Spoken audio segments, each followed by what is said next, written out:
Okay, folks. Good evening, ladies and gentlemen.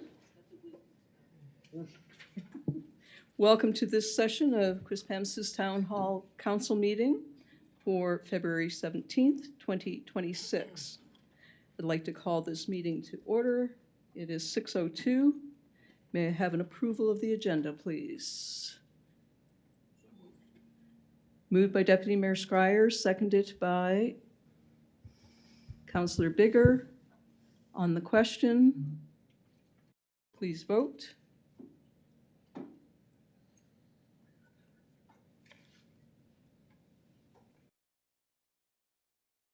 Motion carried 7-0.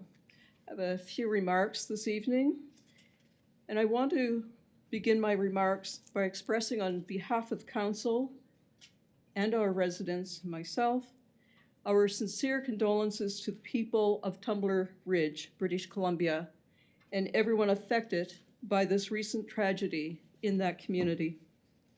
We support you from Canada's East Coast with our flags at half-mast in recognition of our collective loss. May you all find strength and courage from Canadians and others around the world who grieve with you as you begin a journey of healing.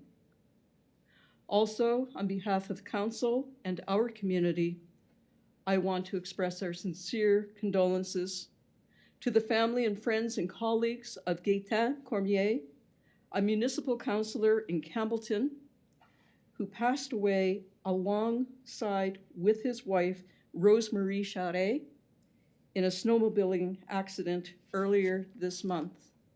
Both were well known and admired for their volunteering and fundraising efforts in their community. On a happier note, I hope you did enjoy the extra family time and family day this holiday week. There were several events happening throughout Quispamsis on the weekend, capped off by a free public skate and family games at the Qplex. I was very happy to join so many people taking advantage of a beautiful Monday to skate outdoors at the Arts and Culture Park. Don't forget that Fundy Winterfest is continuing in Quispamsis and around the region. The Trail of Hearts has proven to be, once again, a very popular spot this year at the Qplex Trails. The lights are on daily from dusk until dawn, and the Trail of Hearts will remain open until Friday, February the 20th. Follow Fundy Winterfest on Facebook to find other events and activities in our area throughout Sunday, March 8th. The town is now accepting, Tim, are we okay with that? The town is now accepting applications for various summer student positions. Positions available include utilities, technology support, parks and facilities, engineering assistant, aquatic clerk, and records and information management clerk. This is an opportunity for our next generation of leaders to work in a professional, collaborative environment and make valuable contributions to our community. Visit the jobs page at our website to find each job description and links to the online application process. The deadline for applications is Sunday, March the 8th. Quispamsis is seeking individuals in our community interested in serving on the Facility Allocation Committee.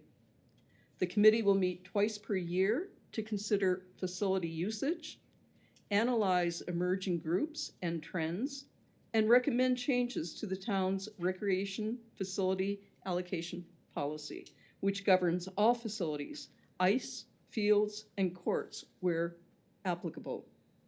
Quispamsis residents interested in joining the Facility Allocation Committee can fill out a town committee application form by Friday, March the 6th.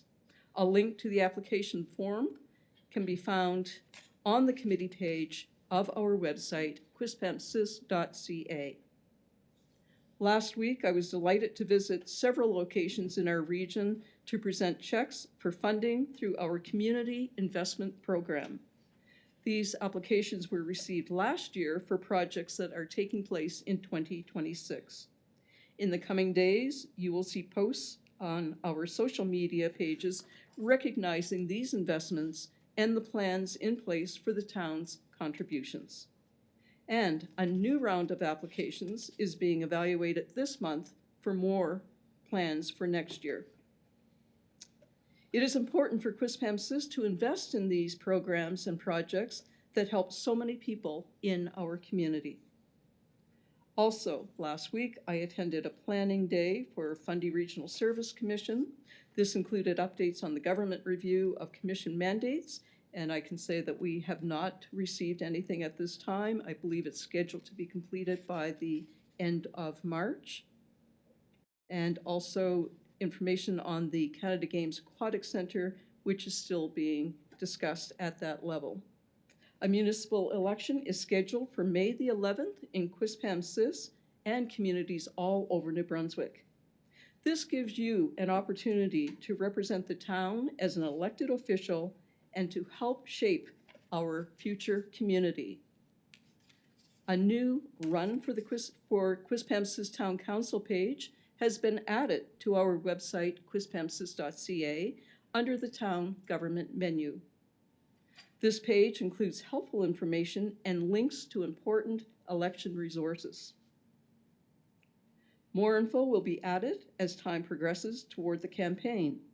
The town is also planning to host an election information session for anyone interested in running for council. As an aside, in case you missed my recent announcement, I will not be reoffering this year to run as mayor.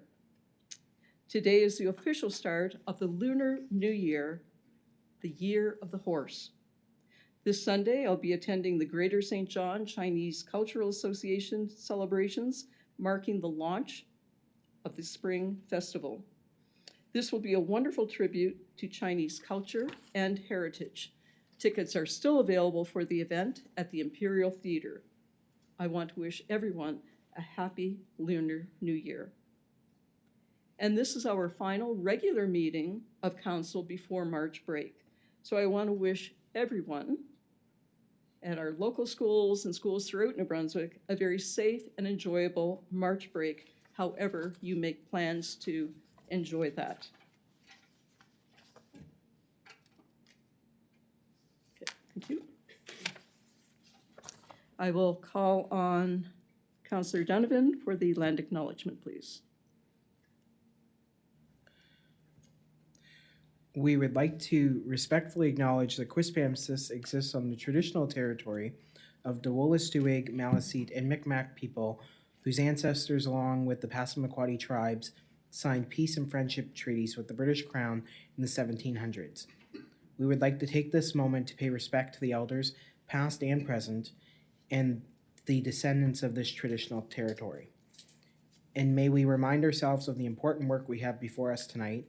May we make good decisions without prejudice or bias, and always in the best interest of our community, which we are here to serve. Thank you, Councillor Donovan. Moving on to disclosure of interests. If anyone has anything that is conflicting, please let the clerk know and leave the meeting.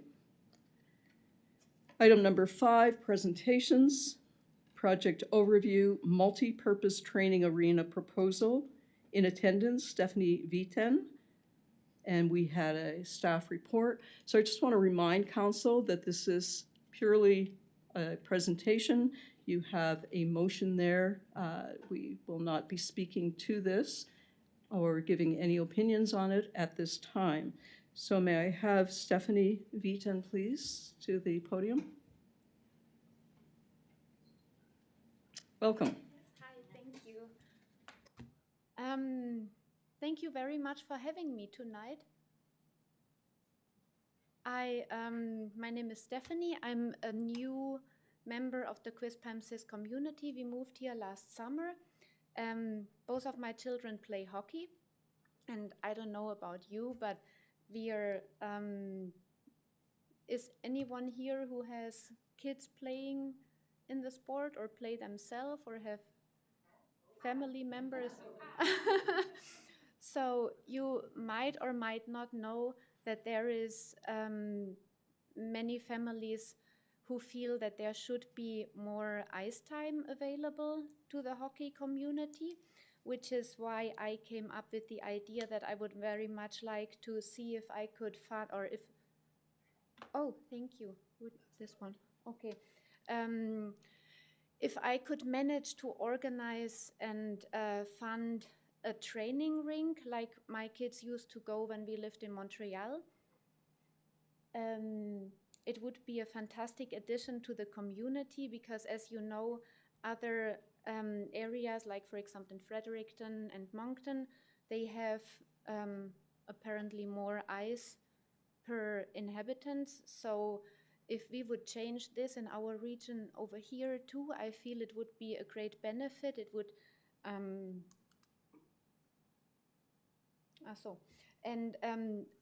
I also think that it would be a good idea to have a combination of not only ice, but also provide people or parents like me who go there, drop their kids off, have the opportunity to train themselves at the same time. So it would be more of a multi-purpose idea, like not exactly what they are proposing in Rossay at the moment, because this is a very much bigger scale of project. I'm thinking more a smaller,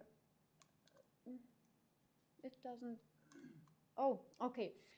A smaller scale project to address the needs of our local hockey community.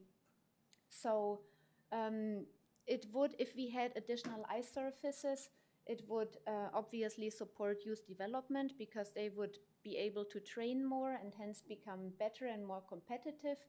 I would plan it to be open year round for recreational purposes. Also have senior citizen skates, have family skates and whatnot.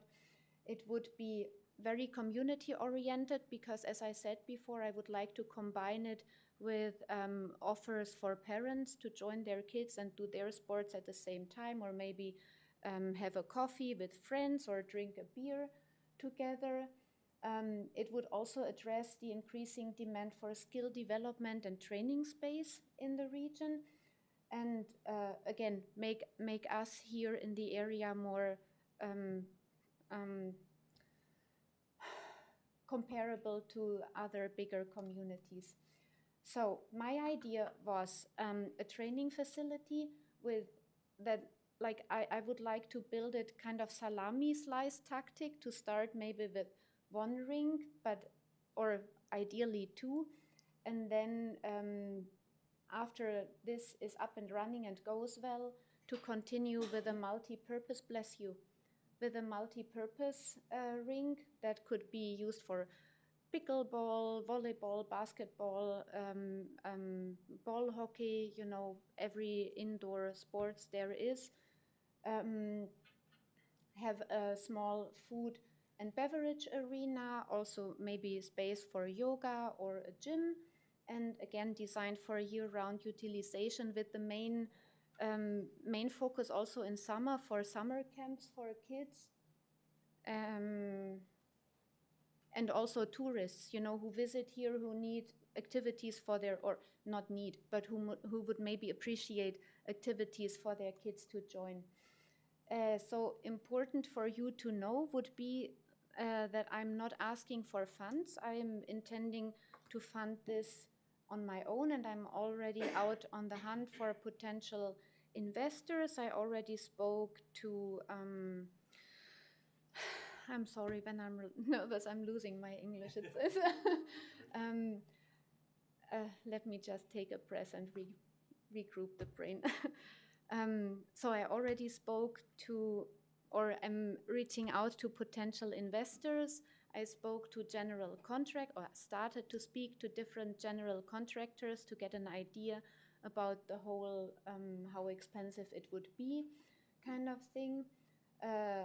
My idea, so I did revenue calculations, and I am pretty confident that after completion it would be self-sufficient and up and running and even with profit. However, I would also like to look into the option of having this as a non-for-profit, at least the ice surface as a non-for-profit business, to make it price-wise even more accessible to young hockey players, for them to be, to have it available to a wider community of people and not only to elite people who have the funds to go. I'm thinking so you don't have to be worried. This would not be a competition whatsoever to the Qplex. I know that city is planning to build a second sheet of ice to the Qplex, which is badly needed. But I believe firmly that in addition to this, to serve the community and our younger generation, next generation players better, there just needs to be more ice. So it would be only beneficial, to grow a better, higher level players, for the Qplex to be better filled out, to host higher level tournaments, to take away some pressure from the Qplex, to maybe also host more family skates there, for the Qplex to be like the main event arena, and this being the training surface for the local clubs. Okay. I would like to include restaurant, smoothie bar area, as I said before, would run training camps, would partner up with local coaches, maybe look if there is new coaches coming in. And I also, this might be interesting to you, already reached out to somebody who is very interested in bringing an NCDC team over into our region, like they have it in Woodstock and what's the other town over at the American border? St. Stephen. Thank you very much. They have it in St. Stephen and in Woodstock, and one of their managers is very interested in coming into this region as well. But as of right now, we wouldn't have enough ice, for him to bring a team here. So this would be an addition as well that could potentially have a very positive impact. It will create local jobs. In order to run a facility like this, I obviously would need to hire a group of people, but I also intend to work a lot with younger people, with students of the University of New Brunswick, but then also with bring teenagers in to help them get into coaching, or to help them get, into all these youth development programs, to be a really like community-oriented facility, including people of all ages and especially teenagers, because I feel that there is a need to do more with this here. Yeah, it would need facility management position, coaching, athletic development, and obviously also people to help with the whole management of it. I was hoping that if council agrees that this is an idea that you would like to support in the area, that potentially you could look into the option of allowing me to long-term lease a piece of city land, or helping me if I have to find my own land, maybe helping me to get, I don't know, all the certificates that I need, get the infrastructure there, or even help me with recommendations to approach the government to get funding for this project, if it is a non-for-profit project. I had a preliminary meeting with Dana and Dwight, and we were, I don't know if this was okay to put it in a round circle, but I was looking, we were looking at the map where it could potentially be a facility like this. So this is behind the fire over on the way to Hampton, which would be ideal because Hampton, they already also expressed interest in getting more ice time. So it would be ideally located in between the two cities with everybody having easy access to it. It's far away from the city so that nobody would mind, loud noises or whistles or kids running around. It could be potentially, I first was hoping that it could be very, close to the Qplex, but apparently the parking lot next to the Qplex is not up for up for a different use. So this idea wasn't a good one, but maybe this could be something that could work. Also, I've been thinking, if you continue the idea, the whole area could be, there could be walking trails, there could be a little running track, there could be an outdoor training facility for people to use. It could be, if anyway. So this is just me thinking, what else could be done with the area. So what I was hoping is to get at some point in the next week maybe a positive feedback from you and some direction of what you, if you wanted to support, how you think you could potentially support, and make some suggestions regarding a potential partnership opportunity, if that makes sense.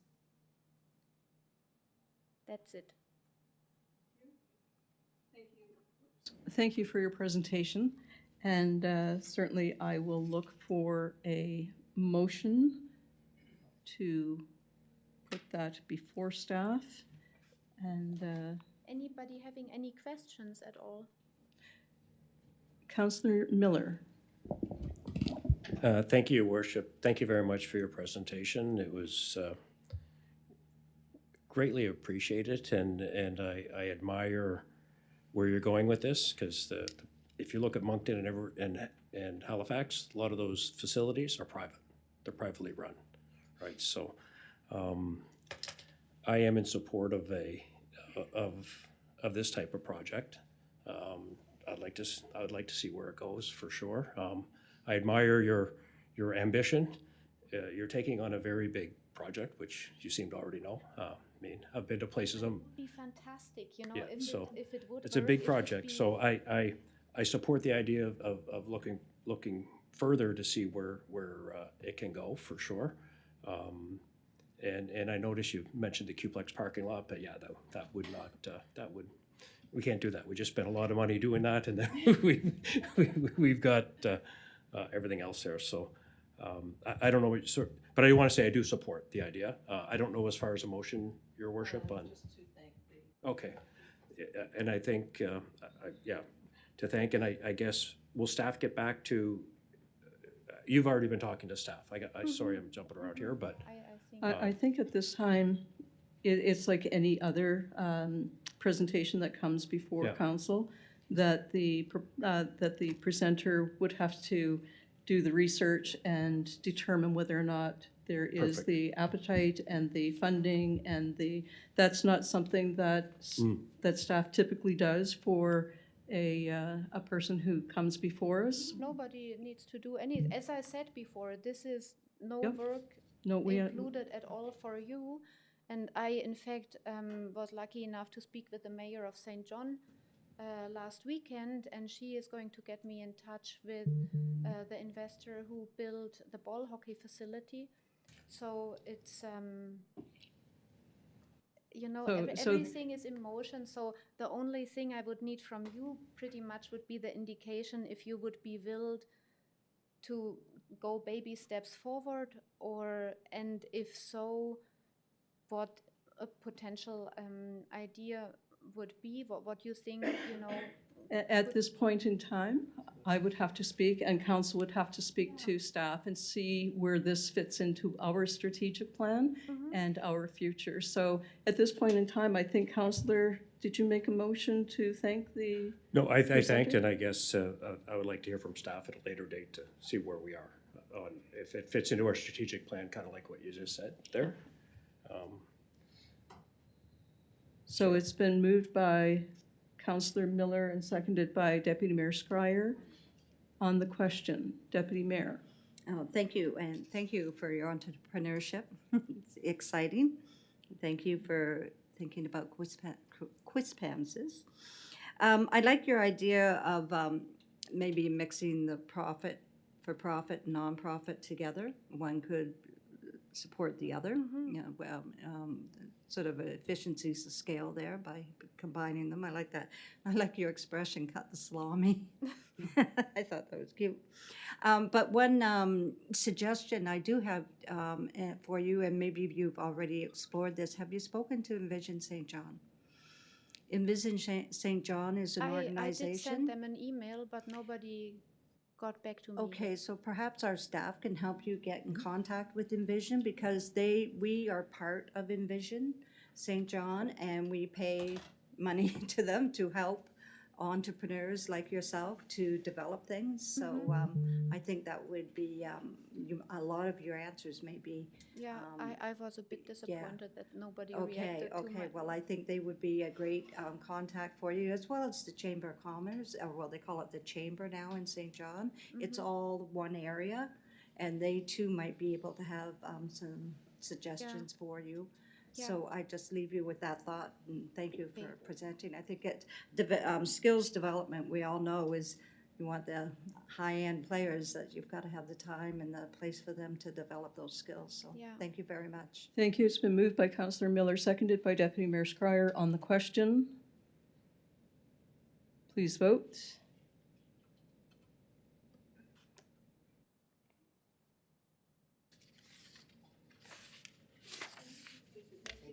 Thank you for being here this evening. Motion carried 7-0. Item number 6, public hearing, 213 Hampton Road, PID 00249854 and 3019276, from central commercial to integrated development, rezoning application.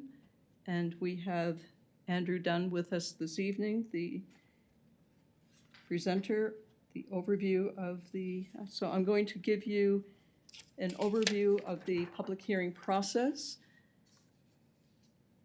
If you would just bear with me here for a moment. So I'd like to acknowledge at this time that myself and council have been requested and plan to consider amending municipal plan number 054 and or the zoning bylaw number 38.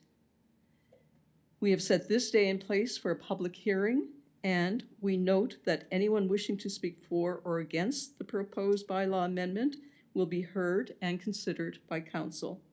Each person wishing to speak will approach the podium, identify yourselves, and have 5-minute timeline to address council. So the first thing that we will do, the planning staff will provide executive summary of the project. Then the presentation by the proponent, and then I will call upon those wishing to speak for or against. And you will come to the microphone only once, so please bear that in mind, that you will have 5 minutes, but you don't get to come back and forth to rebut anything that's been said. Okay?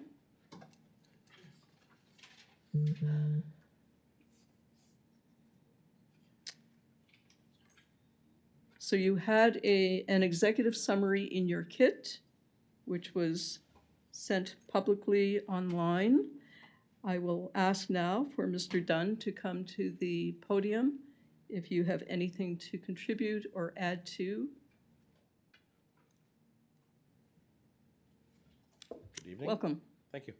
I don't really have anything to add. I think it's pretty well talked about with everybody, so unless there's any questions. Okay, I will, first of all, we will go to people wishing to ask whether or not they have anything to say. So those wishing to speak for or against the proposal shall be given the opportunity to be heard. If you would like to speak for or against, please come to the podium. Please state your name for the clerk. And I'll put the timer on. It's set for 10 minutes, but I'm going to stop you after 5, okay? My name is Carmel Vivier. I live at 10 Lila Court, right there. And this project is going to impact my property in a couple of ways. First, right now, when we have rain or snow, it goes away. Once you pave it over, it goes down on my property. The brook runs through my property that is going to, I have a pond, which I asked when I built the house that I'm in now. I used to own 12 Lila Court, now I own 10. So I partitioned it off. And when I built the house, I asked if I could fill the pond in because it was a man-made pond. I was told by council, or a council person who I asked, and they said no, because of habitat. It is not a wetland. It's very wet when it rains, right up my, and so the lot has been engineered to accept a certain amount of rain overflow from the pond. I have turtles, I have ducks. There were muskrats, I don't know if they're still there, and I've got deer and other birds in the back. However, the runoff from this project, unless it's really engineered well, is going to flood me out. And right now, when it rains, if it rained for 4 hours, I can look over and I can see the Great Canadian Dollar Store parking lot, Kevin Kane's place. And I can tell by the puddles in the backyard how much water is going to be on my back lawn. And when the rain stops, the water goes away. It dissipates, which is lovely. However, with this amount, if it rains really hard, I'm going to get more runoff. And that's what I'm really worried about, that. And plus, traffic. I'm a little concerned that there's going to be 3 buildings, 150 units, plus commercial, and I'm just thinking, can you take it down a notch? You know, I'm not against urban renewal whatsoever. I know we need housing. However, I just think that's a lot of housing to go on that. And I think that's probably about all I have to say. Okay, thank you very much. Anyone wishing to speak for or against the amendment to the bylaw, please come forward and give your name for the clerk.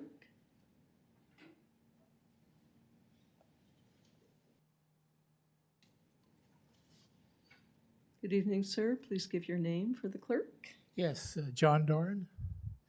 What was your last name, John? Doran. Thank you. It's French. Do we have it all? Uh-huh. Okay. Yeah, I live on also on Lila Court, on 14 Lila Court. And previously what she said is also a problem for my lot. On the back of my lot, it's quite swampy, and there's water there. And I notice within a few feet from that point, there's a sort of a hill that changes the elevation of the land drastically. It goes up high.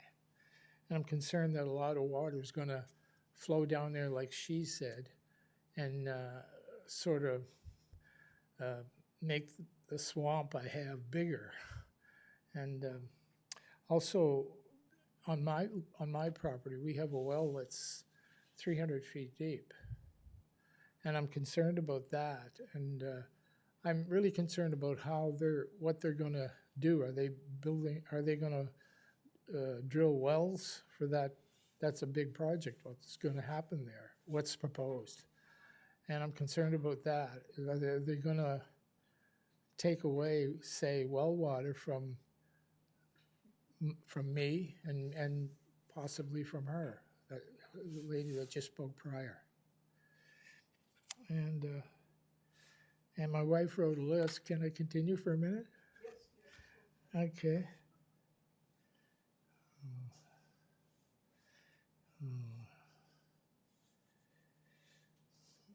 So once again, that my property is right on the border of that property. So my property slopes down to the back at a low slope, and then it becomes sort of a muddy, mucky sort of piece down there, and then there's a sharp uptake, probably I'd say 15, 20 feet, and then it levels off again. And that's where that project's going to be, right there. So I'm concerned of what's going to happen with the water, rain, and all that. And I'll just go on. And also about that, one of her concerns, my wife's concerns, is will this have an effect on my drinking water? Will I see streetlights in my backyard? We have a very private lot. Lila Court used to be the Pettingill Road. You folks are probably aware of that. But Lila, when they redid Pettingill Road to end at Tim's there, do you know where Lila Court is? Yeah, okay. And I guess we're wondering too, are we going to see streetlights in our backyard? That was another concern she wrote here. And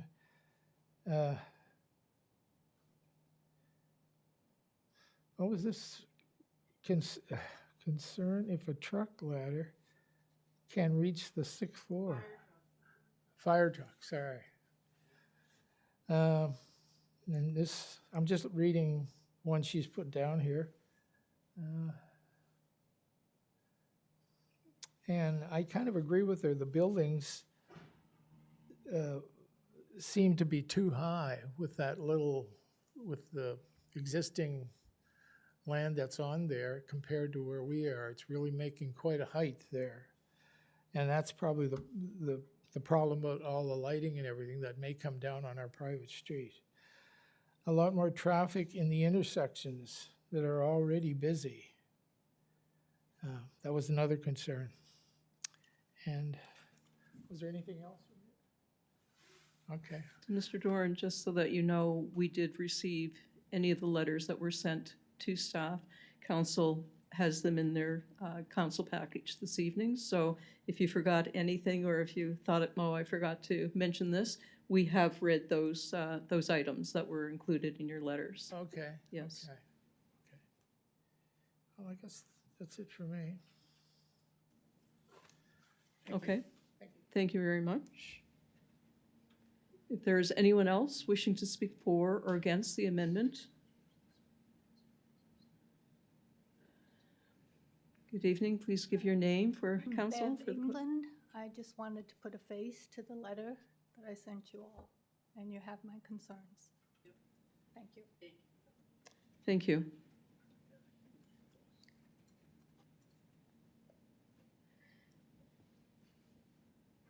So, Mr. Dunn, if you would like to address any of the concerns, you are welcome to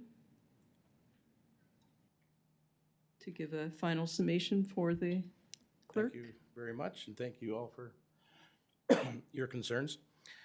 We have obviously thought about a lot of these items, and I'll kind of go down the list of what I heard. So an issue with water seems to be a large concern for everybody. Drinking water, also water running off into people's yards. So in terms of drinking water, there will be tapping into the city water supply, so there should be no effect on anyone's wells or drinking water. In terms of water leaving our property to neighboring properties, the only thing we could possibly do is make it better than it is, which is our intent. So we ideally have zero water leaving our property and all being directed to the town storm sewer and our own retention ponds. Traffic, so I don't know if you had a chance to read the traffic study we had Brunswick engineer complete. And at the very bottom, after reading all of the information that I don't understand, it says there's minimal impact on the current traffic by having this new development. Street lights, to my knowledge, there would be none that would be seen from the neighboring properties, residential properties. And in terms of a fire truck ladder, I do believe, correct me if I'm wrong, the town or the fire department has one coming. New truck coming. I think that addresses everybody's concerns. Thank you, Mr. Dunn. I would also mention that we have PAC's written views in our package as well.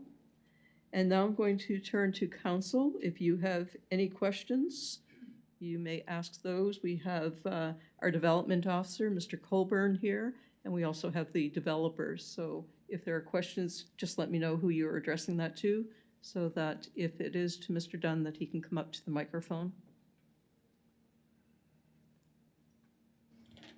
Councillor Bigger, please. Thank you, Your Worship, and thank you especially to our residents who've come in to share their thoughts and concerns. We really, really appreciate that when projects like this come up, because, of course, it's kind of filtered through the lens of livability in our community. And as I think Ms. Vivier, am I saying that right? As she said, housing is, of course, always something that we're wrestling with, and so on. And so we really appreciate the comments that come back from folks. I just wanted to confirm with Mr. Dunn. Maybe you could just pop back up there for a second. Bring your coffee, would you? I've got mine too, man. Just to double check, because maybe just because the microphone was a little low, but as you pointed out, water supply to this development would be through the new municipal water system coming down Hampton Road, correct? So it would not be digging aquifers and creating wells to supply water to this project. And so another way to say that is that it doesn't get done until there's water there, basically. 100%. Okay, so that's a good thing to bear in mind. So people don't have to worry. To Mr. Doran's concern about, like, he's got a 300-foot well, and is that going to mean that I'm going to come up dry?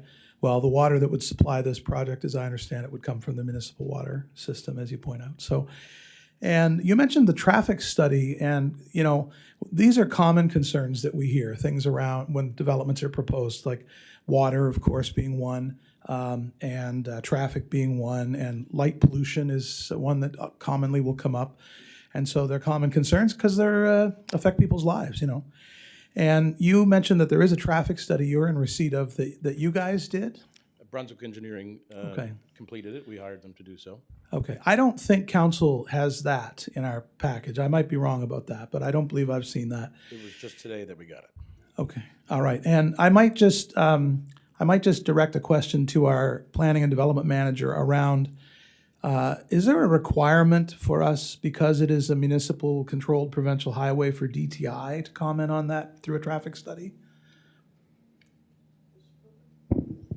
Through Your Worship to Councillor Bigger, in terms of the control, that would be under the municipal jurisdiction. In terms of the Hampton Road, so it would fall under the same scope as what we're doing with the reimagining the Hampton Road. Right. So that's where that would fall. Okay, thank you. And then the last thing I just wanted to mention was the concern was there about emergency services, and I just wanted to confirm that, yes, there is a fire truck, a ladder truck that exceeds the height of these buildings that is on order. It's a 100-foot ladder truck, and I believe the height of these buildings is 24 meters, if I'm not mistaken. I stand to be corrected on that. And so 100 feet being 30 meters plus a little bit, the fire truck that would be coming for fire intervention would have a ladder that would exceed the height of the buildings. So I think those are all my questions for now. Thanks very much. Thank you. Thank you, Councillor Bigger. Councillor Luck, please.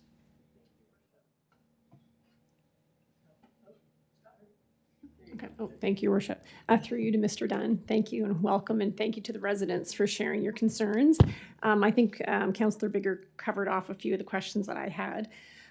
So the only other one that I was wondering about, with the 6 floors, it is quite tall, and I know that PAC said that the lighting is going to be directed downward, but because it's so much taller, I'm just wondering if you could comment on that. And as well, when I look at kind of the land now, it looks like there is a bit of green space in the back. Are you planning on maintaining? I don't know how much, it looks like there's a lot of trees and stuff. I just didn't know if that was part of the property or if that's actually on someone else's property, but if you can just even speak to kind of how much buffer there'd be between you and the neighboring homes. Thank you. For sure. So in terms of lighting, the lighting would only go up maybe a story or two, be directed more for parking and pedestrians, people getting into the building and the businesses. Any other lighting would be inside of the units the rest of the way up. So I don't believe that would cause any issue to any neighbors, regular house lighting. In terms of green space, there is, I believe, a 7.5 meter buffer around the majority of the property that we would like to kind of make a berm, add some nice trees, shrubs, hedges, if you will, to create a little bit of privacy for the tenants in the property. Okay, thank you, Councillor Luck. Thank you, Mr. Dunn. Deputy Mayor Squire, please. Thank you. Thank you for the presentation and to the public. My question has to do, two of the speakers tonight talked about water coming close to their house. And you made the comment that maybe you might be able to get it, stop that from happening. And so what, and I think I heard the word retention pond. So I would like to know what the plan is for stopping water, more water going towards their property, or altogether stopping the water. Or you can't redirect the water somewhere else, so it must have to go into a retention pond of some sort. So that's a major concern if you're worried about runoff coming towards your house. So could you explain a bit more on how you're going to control any type of runoff?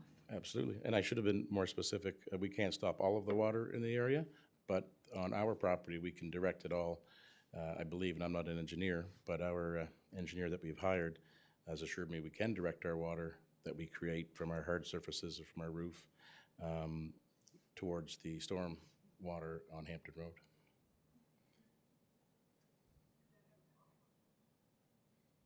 So to you through Mr. Colburn, where would that stormwater go, Mr. Colburn? How would that be managed? Thank you, through your worship.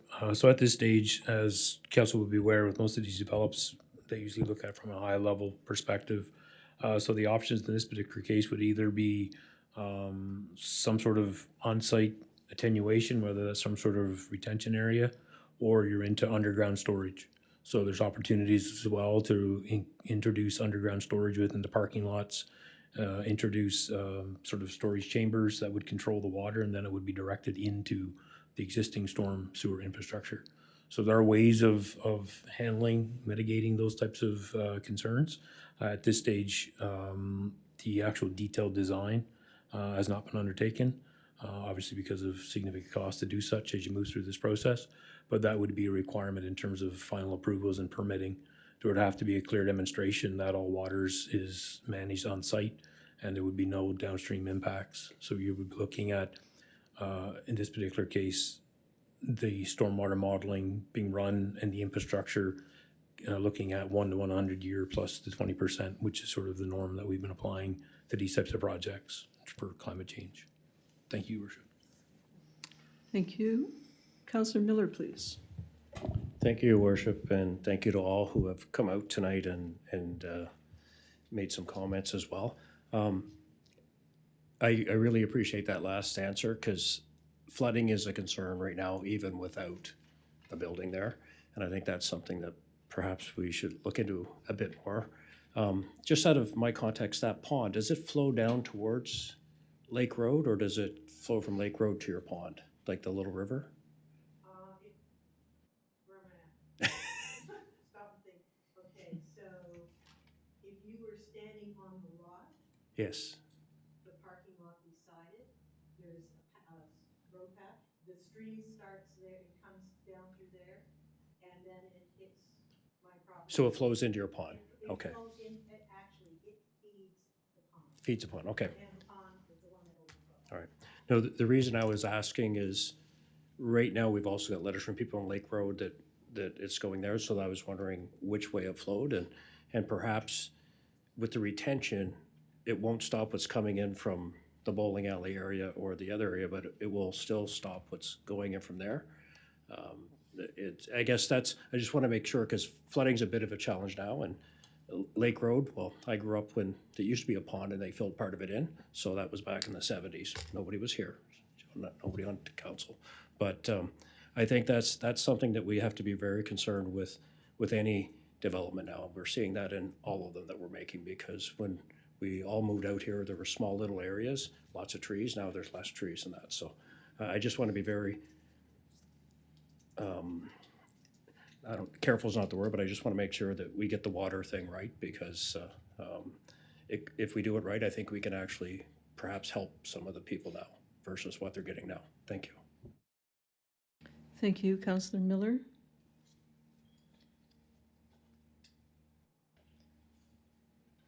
There is a motion recommendation there.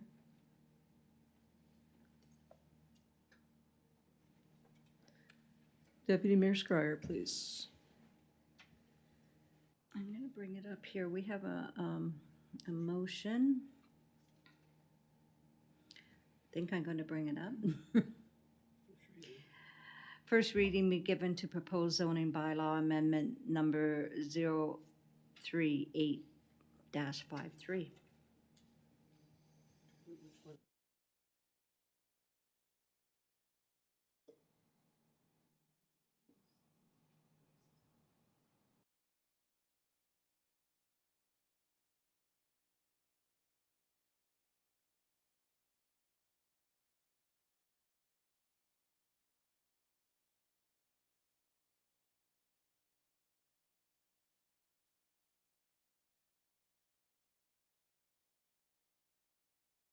The council directs the town. It doesn't seem to be on there. Let's. Thank you, Your Worship. I assume we're on number 4 under agenda item 6. That I would move that first reading be given to proposed municipal plan bylaw amendment number 054-10.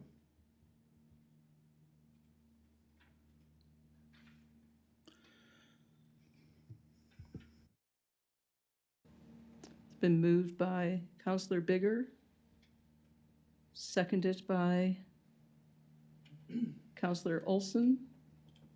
On the question? Councillor Bigger, please. Thank you, Your Worship. A couple of things I just, forgive me but for going on, but a couple of things that I thought that might be useful for us to consider as well. I know there was some concern expressed about the state of Hampton Road, and with the addition of maybe some new cars hitting the road there and whatnot.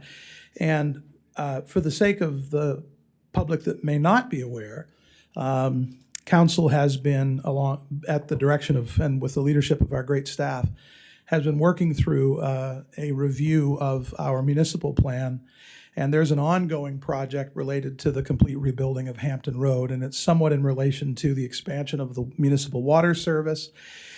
It is somewhat in consideration of the looking ahead. It's a 10-year mandated by the provincial government process. And so there is some consideration. We've gone through some exercises and workshops, staff and council looking at with consultants on what is the future of the area. And so in the context of all of that, those things all lead to Hampton Road getting rebuilt, which it will. And so I think it does merit some kind of just to bear in mind that the state of Hampton Road as it is right now is inevitably going to change and be upgraded on many fronts for many reasons. And also, I just wanted to say that I know there's been some, I believe one of the letters or emails rather we received referred to the sort of the densification of what we'll call the central part of Quispamsis here. But I would say that is also something that is not just being driven by, a developer who comes in to say, I'd like to build some buildings, but we are reviewing that as a council with a vision for what the future of the town is. And we're working diligently, again, with the leadership of some great staff, to balance that, for the concerns of the character of our town as it's been, what it will be. This is a town of majority single family detached homes, and that's going to be the case for a long time to come. One of the advantages of kind of centralizing some of this development as it's proposed to us is that it creates, in fact, walkability. So in terms of if we place a large-scale multi-unit place out on the edge of town, well, then people have to drive to get anywhere from there. Whereas if it's more centralized, then it can create walkability, which might, one of the ideas there is it might reduce the amount of vehicles that have to be taken if you want to go to the Arts and Culture Park or take kids or grandkids or whatever over the splash pad. Maybe you just want to go to the splash pad. Or you want to walk down to some of the commercial district that we have, I'll call it, down here at the corner of Hampton and Campbell Drive. So I just wanted to mention that. Those are things that we're, reviewing and considering. And so I hope you'll bear that in mind. Thank you. Thank you. Councillor Bigger, Councillor Luck, please. I'm going to make the second motion. Okay. Oh, sorry, yeah. So I guess we have to vote on the first one. Yeah. On the question, Deputy Mayor? Your worship, with your patience for me. On the question, I just want to get a concept of the timeline. What are we talking here? Are we talking, I know we're looking at hooking up municipal water, construction, like what are we starting, like thinking like next spring, the fall, 2 years out? Like where are we with this sort of, if I know it's hard to condense it, but your hopes and dreams of when it might start or when the water might, just to give the residents some sense of what is going on as far as timelines. Mr. Dunn, please. Yeah, my hopes and dreams, may or may not align with reality, but ideally we'd start sometime this year. I know we have to have water in place, or at least know that it's coming prior to receiving any kind of permits, and I believe going forward we need to come up with a development agreement, which would be quite exhausting, I assume. So Dwight might be better to answer that question, but we're ready whenever the town is. Mr. Coburn, did you Through want to? your worship. So in terms of timelines, obviously, as council aware, there's a number of factors that are involved in this timeline. Obviously, there's the water system, that's first and foremost. There's the ongoing upgrades to the Hampton Road, which would have to be finalized, and this project would then have to look at how that fits into those finalized plans to make sure it's fitted accordingly. As the residents has brought forward, and we've talked about tonight, stormwater management is one of the high key components of this. So we have to work through that process to see what that's going to look like. And any final approvals would hinge on that. Obviously, given that it's a wet area and there's water courses running through there's environment that has to get involved in this as well. So there's a number of approvals and steps we have to take forward. So in terms of timeline, I guess my professional, from looking at it from this side, if anything, it would be, very late 2026, but to me, it's a 2027 project. Thank you, Mr. Coburn. Thank you, Mr. Dunn. It's been moved by Councillor Bigger, seconded by Councillor Olson. On the question, please vote.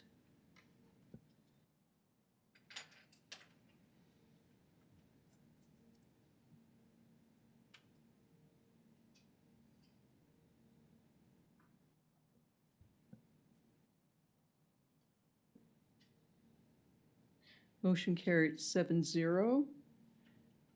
Councillor Thompson. I move second reading be given to the proposed municipal plan bylaw amendment number 054-10. It's been moved by Councillor Thompson, seconded by Councillor Olson. On the question. Seeing there are none, please vote.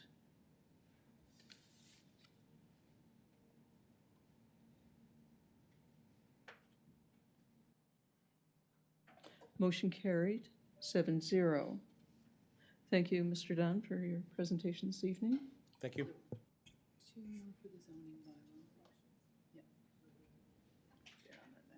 Yep. Item number 5, zoning bylaw, amendment number 038-53. Councillor Luck, please. I'd like to move that first reading be given to proposed zoning bylaw amendment number 038-53. It's been moved by Councillor Luck and seconded by Councillor Donovan on the question. Please vote.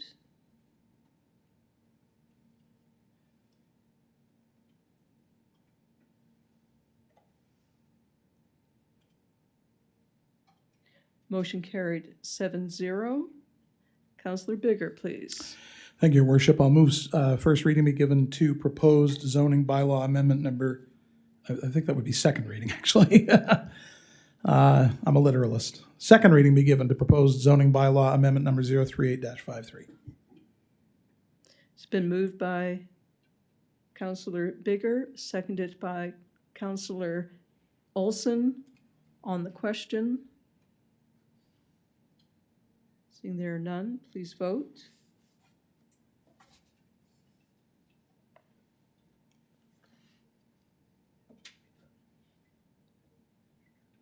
Motion carried 7-0. Thank you. Item number 7A, February 3rd, regular meeting. Councillor Donovan. Thank you. I'd move that the minutes for the February 3rd, 2026 regular meeting be approved as presented. Thank you. It's been moved by Councillor Donovan, seconded by Councillor Bigger. On the question, please vote.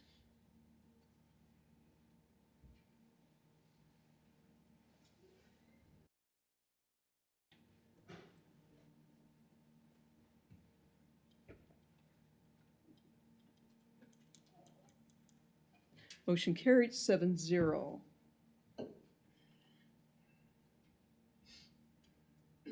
Item number 8, unfinished business. Item number 9, correspondence, just for your reading. Councillor Miller, please. Thank you, Worship. I'd be remiss if I didn't point this out. I just wanted to note, I know we've been trying hard for provincial and federal funds, Housing Accelerator. I'm very happy to see that Memram Cook was announced that they just recently received $6.8 million from the province, which includes $2.7 million for water infrastructure. And they had already received $10 million from the federal government just last year, so they've got about 16.8 between the two. Ross say in the last year and a half, again, great for them. They've got about $16 million from both levels of government, and to my knowledge, we're still at zero. So there seems to be a lot of talk also with the province right now about deficits, so I don't know if things will dry up in the next month. And we start our digging within the next month. We already paid for the first part of our water on our own, the $3 million.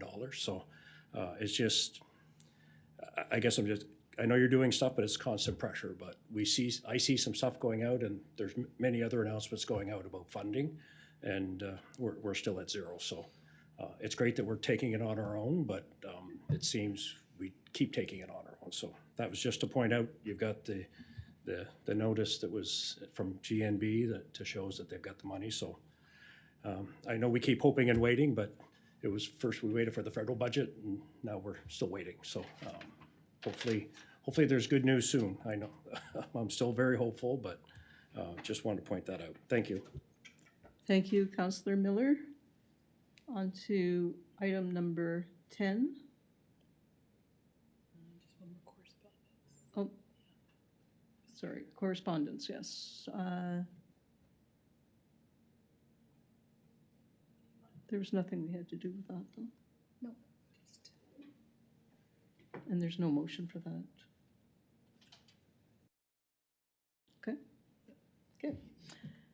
Item number 10. Item number 10, proposed planning. 1B. Oh, you have a question on, I'm sorry, I didn't hear that. Deputy Mayor. Thank you, Your Worship. I, first of all, would like to thank Mr. Corkum for the letter. So I think it's important that we I need a sense of where we're going with this, with the Gondola Point Road. As we had mentioned before, we had an open house. It was quite well attended. There's nothing in this year's budget. It's been put over to the master transportation plan, which we don't have a copy of yet. And so just moving forward, I need to know what the plan is with this, how we're going to roll this out into the master transportation plan, where it fits. And I believe I would direct that question to Mr. Loge. Thank you, Your Worship. Through you. As Council recognizes, we just finished the public consultation phase of the inquiries with respect to options for the Gondola Point Road. That reports back to staff, between the engineering staff and our planning staff and community services. I'll be coming back to council with some recommendations as to the approach to be taken. The deputy mayor is correct in that there's no budgets approved for it. So essentially, it will be a request to council that if we want to see any physical work done in the either in the 27 budget or in the subsequent 5-year capital plan, what that would look like. The purposes of the work done to date is just to throw the concepts out there to let council know the level of support the public has out there. And ultimately, it will be council decision as to what option we want to proceed with as we go forward. So that'll be a separate item in it, for council's consideration. And then we'll roll it all into the final version of the overall transportation master plan. As we discussed at the last strategic session of council, the master transportation plan, there were a few outstanding questions, conceptual questions that were asked, and we'll be bringing those back to council as well so we can get a final version. The biggest issue at the time when it was initially presented was what sort of feedback had we received from the public, and those are the two exercises that we went through with the Hampton Road and then the Gondola Point Road. So now we have a better feel. We'll be discussing with the consultants a way to wrap it all up into a final version for council, and then ultimately, as I mentioned, will be used as a basis for future capital planning. Where we've gone quite a ways with the Gondola Point Scenic Road option, that one was one that staff had the impression that council seemed to be the most desirous of getting some level of resolution, a way to make sure that it was addressed somehow.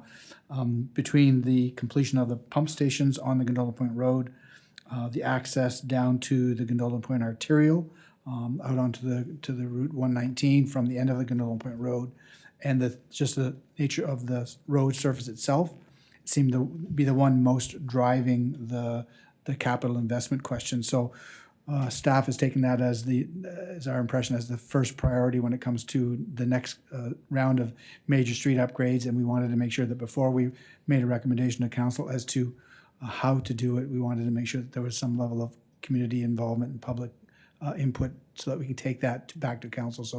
So I would expect to see that here in the near future from the Gondola Point Road, some type of a resolution to be brought before council. And as I said, then we would be rolling it all into a final draft of the transportation master plan, Your Worship. Thank you, Mr. Loge.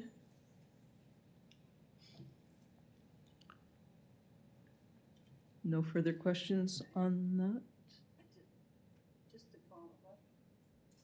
I just wanted to get a clearer understanding of what type of timelines we're thinking about having the master transportation plan completed. Through Your Worship, I would imagine the meeting schedule that we have with council now, there's no meeting in March. So the second meeting in March, we would likely have some type of a report with respect to the Gondola Point Road. Provided we can wrap all the public input up into it, then I would imagine that we would see probably the first meeting in May, some type of a resolution for the transportation master plan so that we could deal with it in the May timeframe. Ultimately, I don't anticipate seeing it change substantially. Council has seen the draft, but there were some specific questions that were asked of staff to address. But that's the timeline that we have discussed that we see sort of appropriate, unless there's something else that pops up, some other fire that arises as a result of the document itself. Most of the recommendations we've been acting on. We've updated our traffic calming policy. We've created active transportation streetscape cross-sections that are being used now and incorporated into our subdivision bylaw and specs and guidelines. We are following through with some recommendations with respect to street geometrics and ensuring that traffic speeds are in line with the geometrics.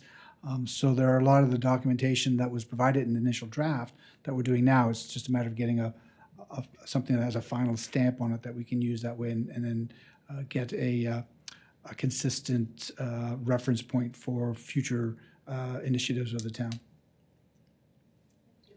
Thank you. Mr. Loger?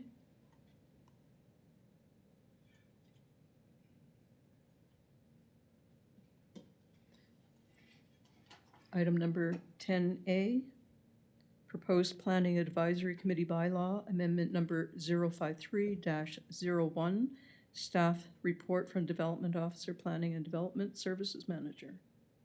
Consideration of first and second reading.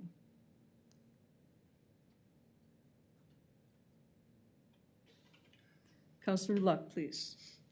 I'll make a motion that the first reading be given to Planning Advisory Committee Bylaw Amendment number 053-01. Thank you. It's been moved by Councillor Luck, seconded by Councillor Bigger. On the question.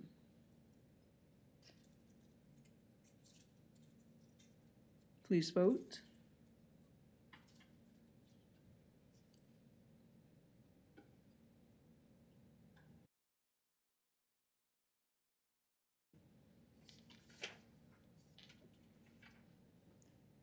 Motion carried 7-0.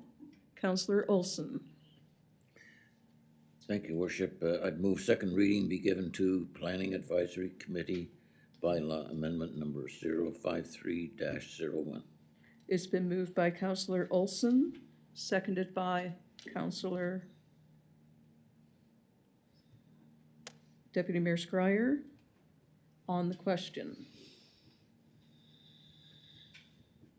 Please vote.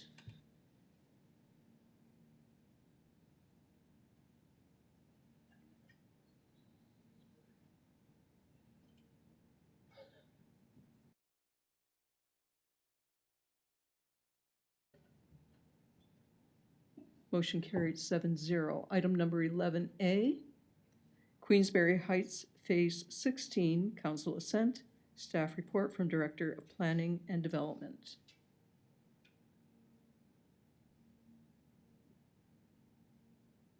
Councillor Bigger, please. Thank you, Your Worship. I move Council grant assent to the Queensberry Heights Phase 16 tentative subdivision plan, subject to execution of a subdivision development agreement, the issuing of a development permit for construction based on approved engineering design drawings as per the subdivision bylaw and town specifications, and the final subdivision plan to have an alternate name for Canyon Court that satisfies NB 911 Master Street Address Guide requirements. The LPP requirements for this phase to be met through the setting aside of the land as shown on the Phase 16 tentative plan, and the remaining LPP deficit to be satisfied through cash in lieu of land in the amount of $750. It's been moved by Councillor Bigger, seconded by Councillor Donovan. On the question. Please vote.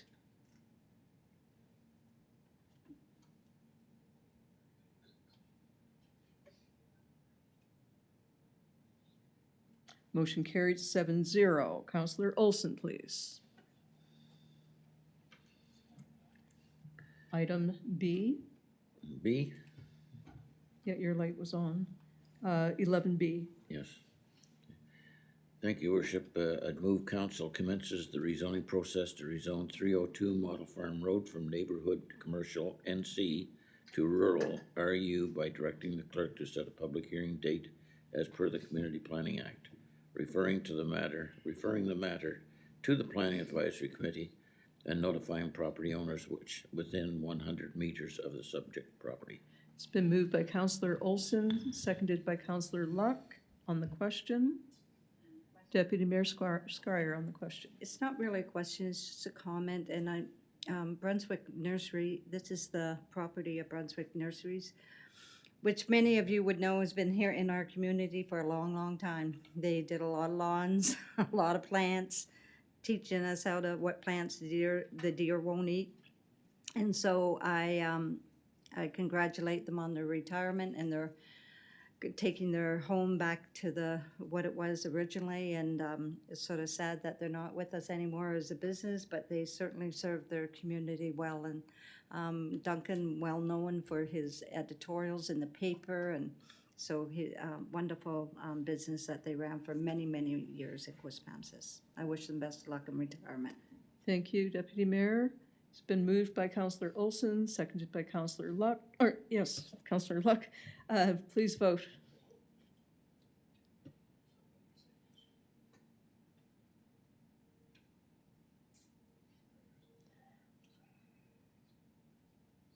Motion carried 7-0. Item 11C, Works Department Facilities Architectural and Engineering Consultants Preliminary Design. Staff report from Director of Engineering and Works. And you have before you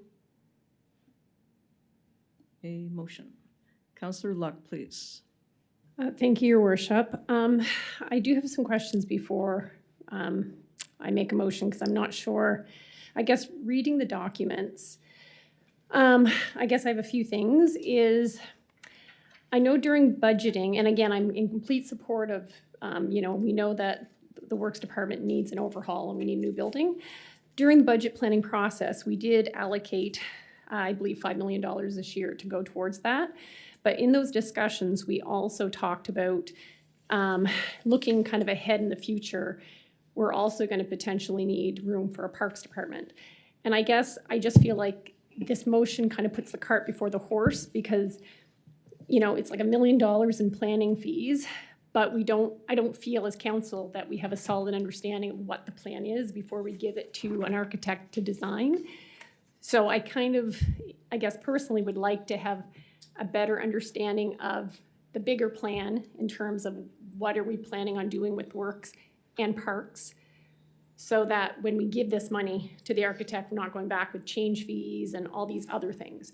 And I don't know if we're there yet. So that's kind of my concern about approving this motion for this money. Not that again, I'm in agreement that we put the money aside and we need to have it happen. I just want to make sure that we're looking ahead and making sure that we're not here in a few years asking for another 10 million for a second building for another group of employees. So I guess if someone could address that, that would be great. Thanks. Thank you, Councillor Luck.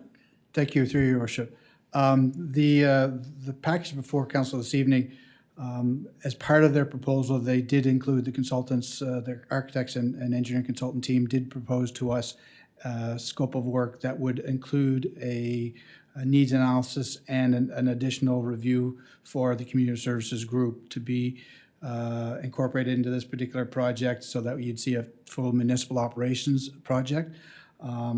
It would not prejudice what is being done this evening, because we've advised the consultants and the architects that that is a consideration, and that any design that is undertaken is one that should be done with a potential expansion in mind. And we've had those discussions with respect to essentially what would be required.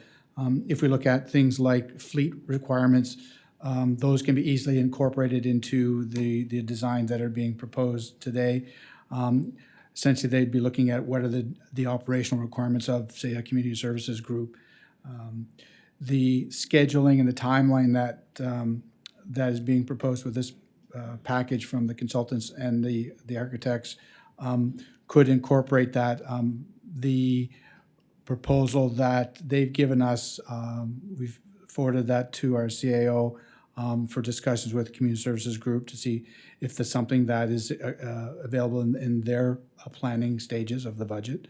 And the architects and consultants are aware that that is a possibility.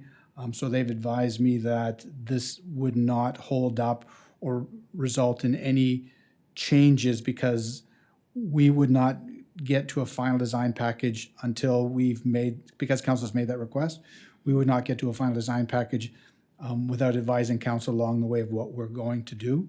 So there are still things at this particular stage with respect to site work. So the bulk of this package that's going to happen in 26 is associated with relocating the fuel system, relocating a wash bay, the cold storage and the salt system. So there's a lot of site analysis outside of the existing footprint. A works operation combined with a with a community services for a full municipal operations building would be within the middle of the ground. So we're looking at things that are essentially going to clear out the middle area. Then we'll do some geotech so that we know what we have for soils, but the work that's being covered in the $5 million budget is outside of that area. And then, as I mentioned in the memo, the actual tender package and stuff still has to come back before council for approval. So we were careful in discussing with the consultants the phasing and the priorities that council has identified so far. I would anticipate, and I can't speak for the CAO and the Director of Community Services, they have a chance to look at the scope of work changes that Barry Antos and CBSL have provided to us, but it is something that can be easily incorporated into this particular document. So I'm not personally not really concerned with respect to this phasing sequencing because the nature of the work that's going to be completed in 26 or that we're proposed to complete in 26 would have no real bearing on the final design of a building other than to ensure that there's a clear footprint in the yard area, which at the initial review by the consultants and the architects, there seems to be there now. So essentially, it's really then after that, it's a needs analysis component, which is something that I believe the particular this particular item has been identified in the budget of to some nature for this year. So it is incorporated into the planning for this particular phase. Thank you, Mr. Logier. Deputy Mayor Schreier. Thank you for the explanation. This is a big project, this new works building, and I'm just reading the motion again. There's a lot packed into that motion. That's right. I didn't know if we could condense the motion, but there's the things like permitting scenarios. Like, I don't know what that means, permitting scenarios. Would that be a case that we want to put parks in there, or like? In this context, what it means is, what are we required to have from a permit, say, a water course alteration permit with the mud lake in that area to ensure that we're properly set back. So the permitting is non-Quispamsis agencies permits. A fuel system requires a license from the province of New Brunswick. So those things like that we're making sure that as part of the design, they're looking out for us. If we want to change the routing for NB Power to come in and change the power supply coming into the province or coming in from the NB Power, our consultants will be doing that on our behalf. So what they're doing is they're seeking any permits that we don't issue, such as a building permit. They're going to help us with those. So that's what the permitting situation revolves around. Okay, and my second question has to do with the pre-tender construction cost estimates. So once this is completed, when do you think that timeline would be, that we would be getting construction costs for 2027? Recognizing it's going to be phased in. Yes. And so I want to know when it's going to start. I'd be terrified to see the price. We put some aside. Yep. And just, I like the idea of if we're going to move the parks department, maybe it needs to be done now or whenever we're doing all this planning. So Sure thing. questions. Thank you, Your Worship. Through you, Your Worship. So definitely, what we're looking for is exactly that. We want to make sure that we have a conceptual design with tender-ready plans that we can get effective or appropriate cost estimates for the budget for 27 and beyond. With the scope of work that we've identified here, we have now that we would have the ability to say, okay, we've got a public works facility that's being designed, that's coming in with a target with an estimated price of, and I'll use the Rossay Community Center, like the $36 million. I'll go, I can't sell $36 million, I gotta get it to $20 million, or whatever that number is. Then we cost engineer it, we can cost engineer it to say, okay, this is the facility that you have. What is included in that? So the pre-designed tender costs, the pre-designed packages, we can narrow down the exact costs and the options that we want to do.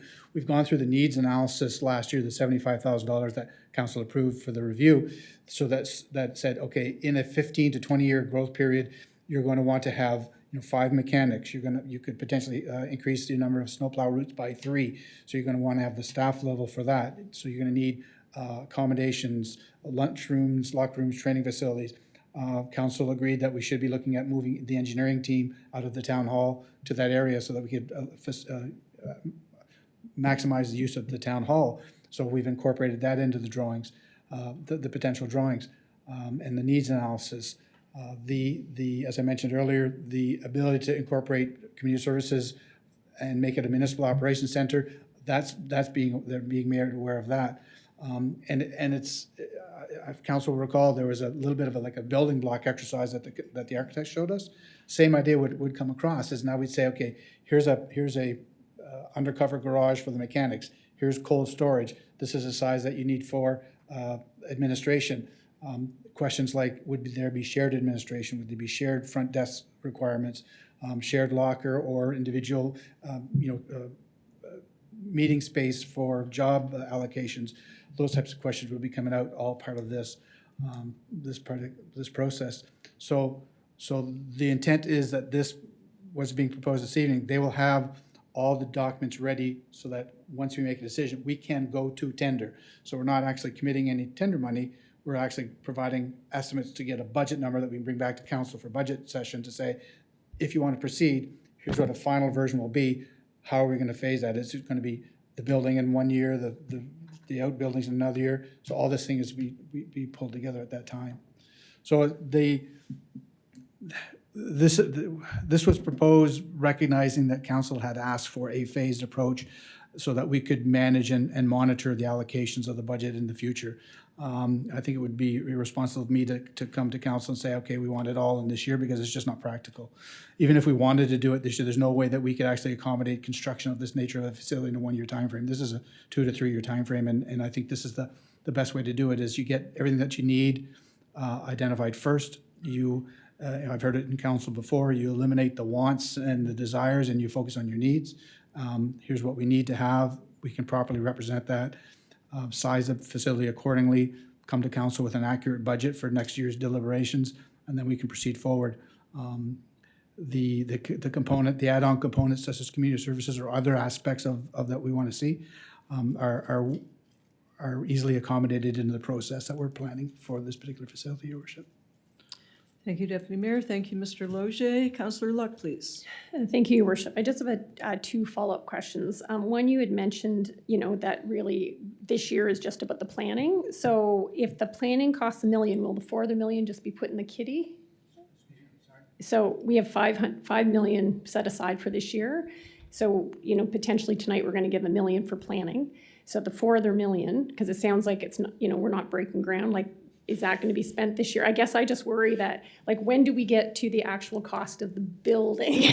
Because and we've had discussion with the treasurer for capital borrowing as well, and they're asking about the facility, what's being proposed, and the nature of the phasing, and what's being proposed for this year are features outside of the main building. So, like I said, a properly sized and located fuel system, a properly sized and located wash facility for the fleet and other regional vehicles, should we choose it, appropriately sized storage, and the main concern for this year's budget is to make, some of these may have a long order time, and that's what we're looking at. As far as the phase 2, which is the actual cost of the building, that's what this will provide us with. It's an actual design. If you go through the list of deliverables, they'll give us renderings, design drawings, plans that we can then take for costing, that we would have budget numbers available for deliberation in the fall. The $5 million that was identified for council, we knew would incorporate, if in reading the memo, that there's a Part A, B, and C scenario that we've used in the past. This would be essentially the Part A for any future phases, because we have to get a lot of that work done up front. That is the preliminary design and tender prep. Then we move to Part B, which is the actual tender documents going to tender, and then Part C is the contract administration. So this is the Part A for essentially for three phases of what we're looking at, which has to be done regardless. So we felt this was the most cost-effective and budgetarily responsible, if you can say that, way to address this particular facility. Recognizing that council has the final say when it comes to budget, but also acknowledging that this phase, as a standalone phase, can proceed. And to the question of the treasurer, if it was delayed a year, for example, would that do anything to us? If it was delayed a year, the next phase of the building, would that affect this year's phase? No, it would not affect this year's phase. So this year's phase is essentially, it could be standalone. What we're trying to do is make sure that operations continue to function at that site. That is, we can continue with summer work, winter plowing, things like that. We're not going to be tearing down a building to say, oh, we've got to bring in cord portables or whatever because our people are going to be homeless. It is going to be, all right, we've done all the ancillary or the outside functions that we need to have, fuel, wash bays, storage, things like that. All right, next phase is, all right, we've cleared that area, we can actually build a garage. Now, anything that's in the garage in the main part of the building, we can move it over as we transition finally, or in the next phase, if the budget permits, we'll do the office assemblies as well. So it's a planned approach that gives us the best ability to predict costs without wild swings. Because right now, if we went to a Class D estimate for buildings of this nature, you could be as much as 60% out, because you just don't know what construction is going to be. You're basing it on assumptions that you may want to have, and we haven't nailed down the functionality of the building. And until you do that and say, okay, here's what we think we need to see. Okay, 5 bays, how many of them require hoists? How many require exhaust ventilation? Where is the parts storage going to be in relationship to the mechanics area? Can those be combined somehow? What's the efficiencies between it? And once you put all the puzzle together, then you price it out. And that's what we're trying to have ready for council in the fall. Can I do a follow-up? Thank you. Okay. So I guess I had two questions. Now I have kind of an A-B because I want to actually follow up on what you had just said. Is originally we were talking 12 million as a project. Is that still feasible in terms of, like, we've already earmarked 5, so we'd have another 7? Or are we thinking that this building's going to be even beyond that in terms of cost? My initial guess was was when I brought to council, it was a $12 to $17 million potential project. Okay. Until we went through this exercise, we couldn't nail down the final values. Going through this project, what I've seen in other areas, what I've seen talking to the architects initially, we will exceed my $15 million, $17 million guess. What I'm trying to do is manage this best so that I don't bring something to the council that's exorbitantly out of range. And I really couldn't, I think it would be irresponsible to sort of guess where that would be at this moment, but I can say for sure that it's going to be more than a $17 million project. Okay, and my last question is, I didn't see an RFP. Normally, we would show kind of, RFP process and how we chose who we'd go with. Yep. So can you speak to that, please? This is an extension of the RFP that we issued last year for the facilities. If we recall, we received 3 submissions. One was for $400,000 just to do the needs analysis. Another one was slightly less than that, but did not show the expertise. The team that we agreed to did it reasonably well. It was $75,000. The team is extremely qualified in public works facilities and needs and operations. We're quite confident in making a recommendation to council to proceed with this team. So we're considering this an extension of last year's RFP that we awarded to Barrientos and CBCL. Thank you. Thank you, Councillor Luck. Thank you, Mr. Loge. So there is a motion on the, Councillor Thompson, please. Thank you, Your Worship. I would move that the town engage the services of Barrientos Design and Consulting, partnering with CBCL to prepare the preliminary design report for the Public Works Depot upgrades for an upset lump sum fee of $1,791,000. The phase will provide the town with greater definition and resolution on public works depot building and site design, construction assembly, equipment and fixture selection, permitting scenarios, site preparation, and cleanup cost, phasing of construction, development schedules, and pre-tender construction cost estimates. Thank you. It's been moved by Councillor Thompson, seconded by Councillor Miller. On the question?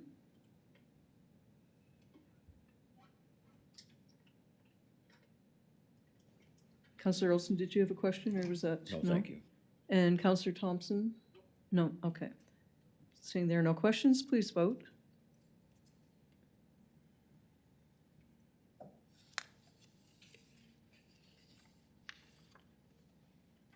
Motion carried 7-0. Thank you, folks. Item number 12 is reports.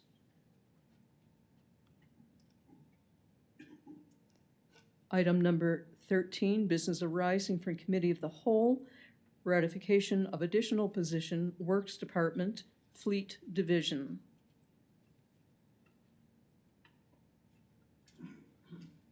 Councillor Olson, please. Thank you, Your Worship. I'd move council ratify the approval from the January 20th, 2026 Committee of the Whole meeting for the addition of the unbudgeted licensed mechanics position in accordance with the current collective agreement, and instruct human resources staff to post and commence the recruitment process to fill the new position. Thank you. It's been moved by Councillor Olson, seconded by Councillor Bigger. On the question, Councillor Miller, please. Thank you, Your Worship. Since everything was in close, I'll explain. I'm voting against this, and I voted against it in close. To me, coming with an extra person 6 weeks after we finished the budget, we hired 3 people last year. We've already hired 4. I asked that if we could remove something else from the budget, and that was denied. So that is why I'm voting no, like I did in closed. Thanks. Thank you, Councillor Miller. Please vote.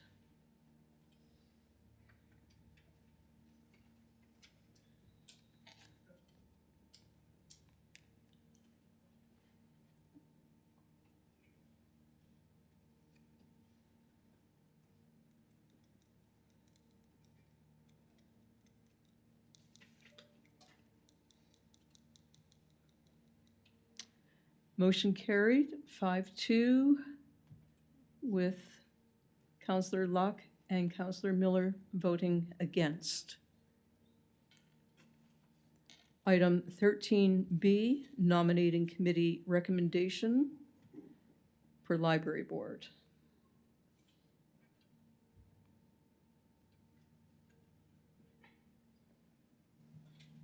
Councillor Olson, please. Thank you, Worship.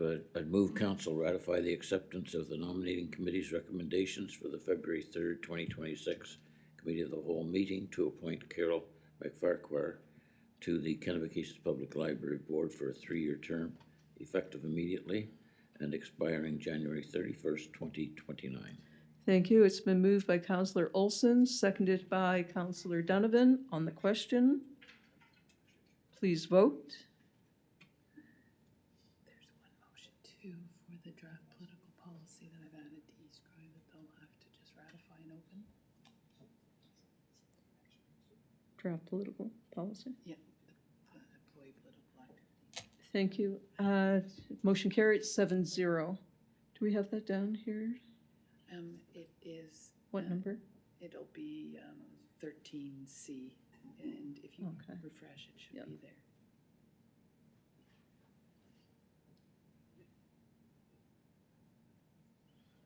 There we go. 13C.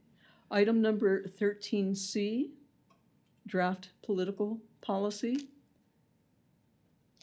Councillor Olson, please.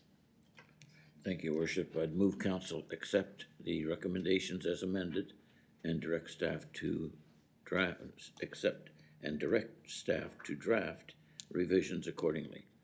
Update policy priority list before returning to council for final adoption. It's been moved by Councillor Olson, seconded by Deputy Mayor Scryer. On the question,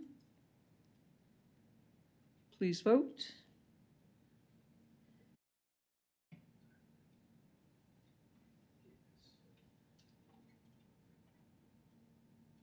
Motion carried 7-0. Motion for adjournment.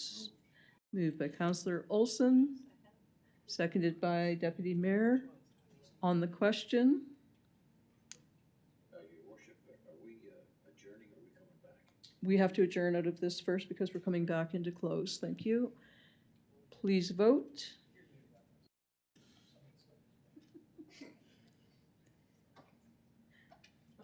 You can raise your hands if you're, okay. Okay, motion carried 7-0. Thank you. Thanks, Paul.